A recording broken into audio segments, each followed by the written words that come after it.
Easy. HS2. Should it stay or should it go? Do do do do do do do do. If it goes, there will be trouble. Do do do do do. If it stays, it will be double. Enough of my dreadful singing. But let's just break down what I just said there.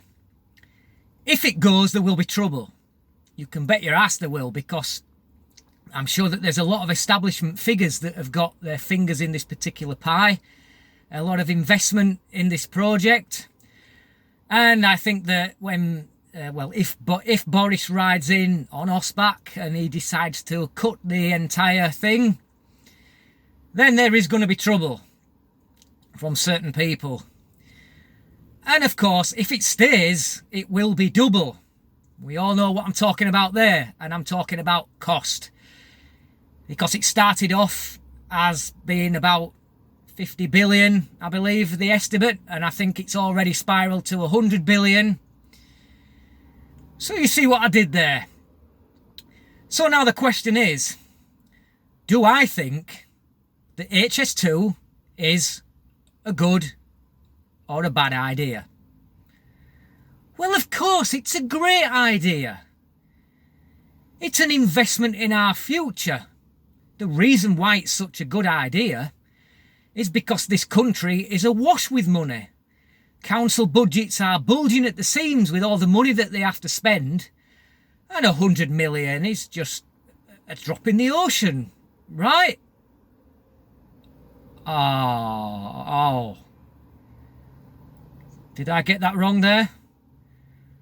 Not to worry, not to worry. Because in the north of England we've got a ship-shape rail service. We're running brilliant new modern trains. We've got brand new electrified lines. We've got quick trips across the Pennines. It's absolutely top-notch service up here, is that? Right? Oh. I think I just got that wrong again. But not to worry, because we've got so many homes in the UK that we're struggling to find enough people to fill them. Homelessness in the UK is a thing of the past. And the fact that we're going to have to demolish lots of homes in order to build HS2, that ain't a problem, is it? Right?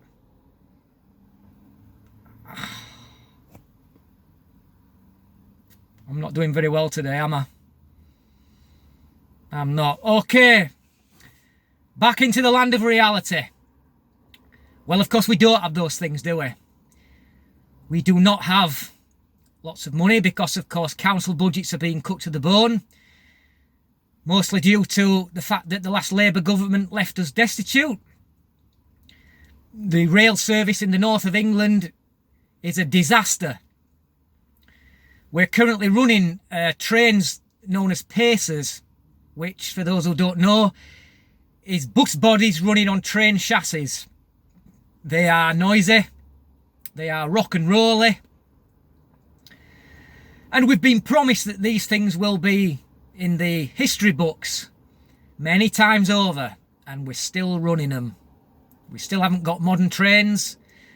They promised us electrification of the lines in the north of England, and we still haven't got those.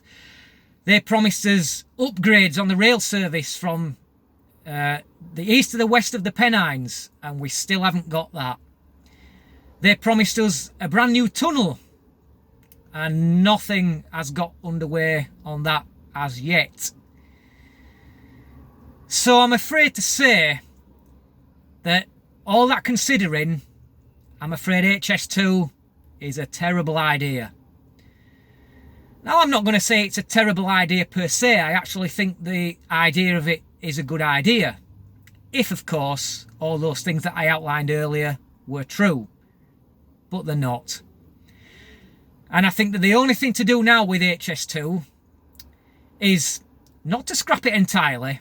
I don't believe that that's the right thing. I think that it's a very good thing to have, but when the time's right. And when we have those things that I just outlined are in place, when we have a ship-shape Northern Rail service, when we have more money to spend on this, when we have more space so we don't have to demolish people's homes, then it is, of course, a brilliant idea. But no, we don't have them, and it's not looking very likely that we will have for some considerable time, the way things are going. So I'm afraid to say, HS2, Boris, tip it in the can, mate. Or at least put it on ice indefinitely.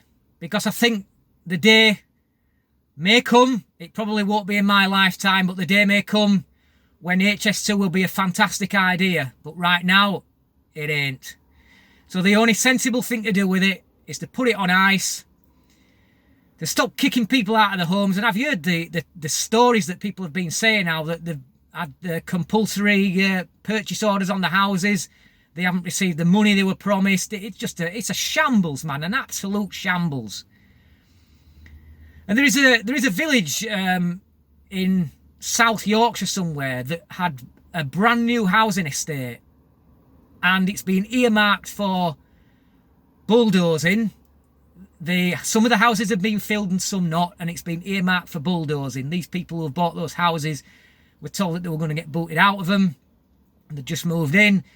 There is a guy somewhere near Leeds who just bought a kind of a farm shop or something like that.